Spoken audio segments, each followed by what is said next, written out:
Tim Sparapani, we're talking Facebook, 450 million or so users. An increasing number, it would seem, of complaints about privacy settings. How do we look at the issue of scale here? Well, it's amazing what happens when a company goes from, say, 100 million users to 400 million users.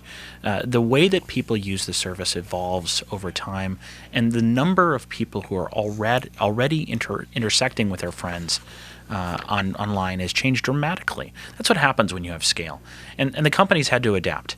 Some of the privacy settings that we put in place over a period of years do not actually provide real privacy when you grow that quickly into that kind of number, which is one of the reasons we've been trying to innovate and create new privacy controls that allow people to have, again, that real sense of control and the real actuality of control over their information, even though instead of having maybe 50 friends online, they now have 450 friends. Well, all of that may sound rational, except that, as one of our emailers or Facebook correspondents said, Mark Zuckerberg, the founder of Facebook, seems to have bigger ambitions for this site.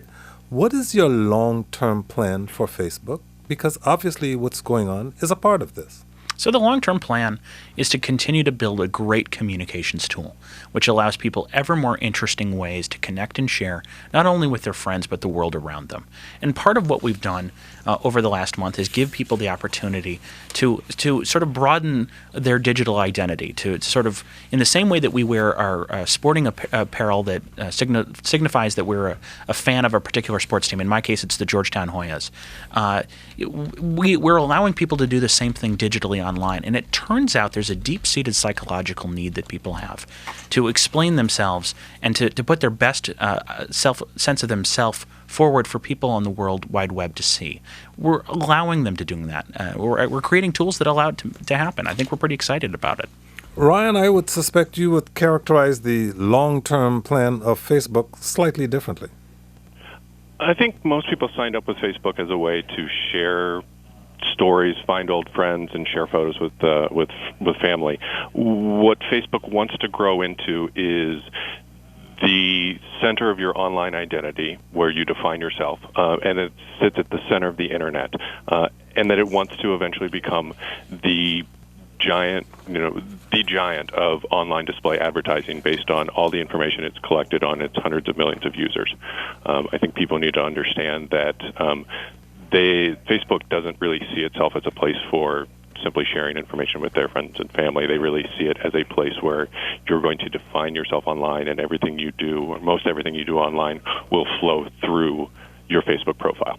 Do you see anything either morally wrong or deceptive about the way you characterize that business plan, Ryan?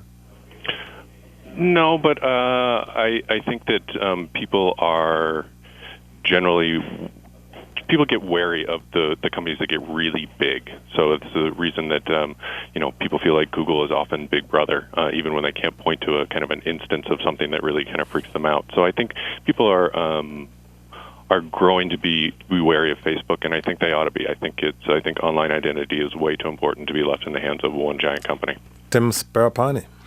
I appreciate the comparison to both Google and Microsoft. Those are very flattering to our company. We have 1/20th the staff of Google. We have 1/100th the staff of Microsoft. So if we're doing that well, I appreciate Ryan for the compliment. One of the things that's happening here, you asked about how we're evolving. What has been missed in the last month is that Mark and his team have built an incredible tool which has customized every website out there for individuals. It has always been the case since the dawning of the World Wide Web that we would all go to the same site and get the same information. The flip side of this privacy story that some people are telling right now is that we have customized and individualized every single website out there for people if they choose to have it. That's an extraordinary gift to the public.